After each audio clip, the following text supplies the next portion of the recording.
So do you have an urban jungle in your home, or would you want one? You have to come to Portland Nursery on Division, because this is just an amazing place. I'm with Sean today, and Hello. he's going to give us kind of like a Houseplants 101 to Sure. kind of help us really have that beautiful space like this right in our own home. Yeah, more than happy to do that. So what do you think is maybe the most important thing when we're looking for plants that somebody should be paying attention?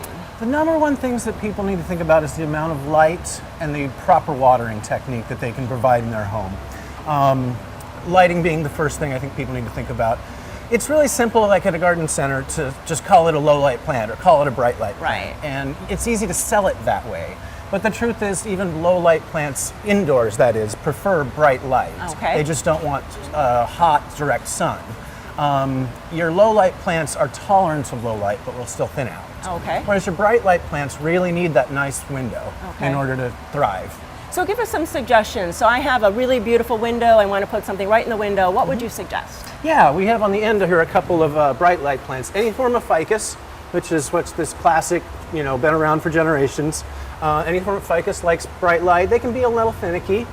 We also brought a tea plant over. Those are beautiful. And I brought this mainly because most of your plants with brightly colored leaves need more light than their green counterparts. Ah, that is good. Yeah. And then what about like a medium light? So maybe I'm in my living room, I have an end table, so maybe something that would take a little bit less light. Yeah, a little further over, your Dracaenas, which is like this, and also the dragon tree and corn plant are examples of Dracaenas. Also the dumb canes. Some people call them low light plants, some people medium. I personally find that low and medium light is kind of a gray area. Sure. The simple fact is that it'll stay fuller in medium to semi-bright, but most of them will tolerate low light. They just slowly thin over time. And then what about this little palm? Yeah, palms. Palms are a totally different look. Palms and ferns give you a softer look. Sure. And are kind of low light tolerant. I don't know, most palms like bright light, but they live in lower light. Right. Yeah. And then so I really have this dark space. I mean, there's no natural light. It's going to be fluorescent or whatever. So what do you suggest for that? Yeah, for pretty dark, your best plant to go through is the snake plant, which we have one of these here, the white version. And actually the dark green ones handle the low light even better than this white one we brought over. That's probably the best choice for a really dark spot. If I'm totally honest, I like to recommend that people provide their plants with some natural light. Oh, and that's an idea, sure. Maybe you put like a little light on it. Oh yes, sorry, I was thinking windows, but grow lights actually do supplement just fine. Oh, excellent. Yeah. And so then the next tip is watering. So I know that is really kind of, people are like, oh, I just kill my plants all the time. And usually we love them too much and we're watering them all the time. Yes, it's more common with houseplants, this is. More common for people to overwater than underwater. And that means water it before it needs it. Right, right. So your average houseplant really wants to get, so the soil surface seems dry, as well as maybe the top half of the soil ball is fully dry. And that means sticking your finger in and testing the soil on a regular basis. Wait till it's partly to mostly dry before you water. And so what about like having water in the dish? Is that a good thing or a bad thing? No, Okay. not at all.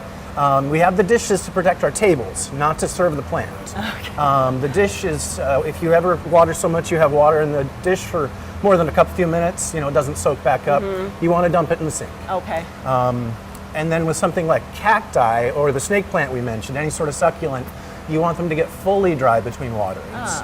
That is a really good tip. And so would we want to put like, say, every Monday I'm going to water, or is it better to really always be checking? A lot of people do that system, the time-based scheduling. And yeah, some plants might adapt to a once a week or a once every other week, depending on your circumstances. But I really like to encourage people to get in touch with their plants. Sure. It only takes 2 seconds when you're walking by and you Right. stick your finger in there and see how dry it is today. Right. And that way, if you're checking them every other day or something, over time you'll get a sense for how often it really is. Right, you can get your own schedule. Yeah. And then maybe it does change. We have to really think about seasons, because seasons just don't happen outside, they happen inside That's too. right. The amount of light, if nothing else. Also how often we're using our furnaces. Right. Or air conditioner, I suppose, can really alter the watering schedule. And then what about putting our plants out for the summertime? We want them to get a little bit more light, maybe a little bit more air circulation. Some plants like that, some plants don't. A lot of the low light plants, if you put them out in direct sun, all of a sudden in June, they're going to burn, Yeah. and they're not better off for it. Whereas a lot of your really bright light stuff, the ficus being a classic example. Ficus naturally grow in full sun. Right. And so they are more than happy to get that extra light. And then also insects, we should be, if we're checking them all the time, we're really looking for insects too. Yeah, ideally you never bring them into your home, but that's just not the reality for all of us. So when you are checking for water, sometimes it's a good idea just to have a quick inspect on the bottoms of the leaves or down here in the new growth. Make sure there's no unusual symptoms showing up.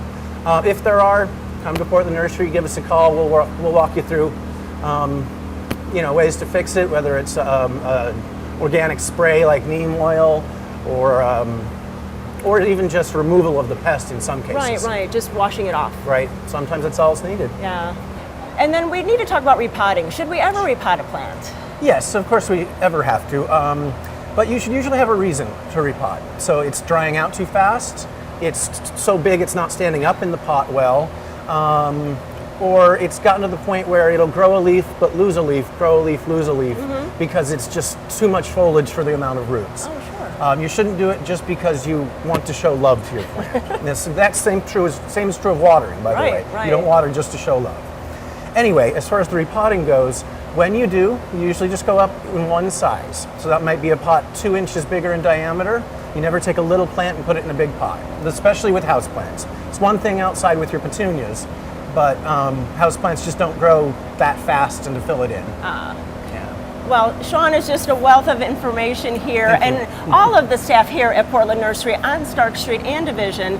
Division Street looks like a botanic garden. You have to come out here. Stark Street has a wonderful selection too.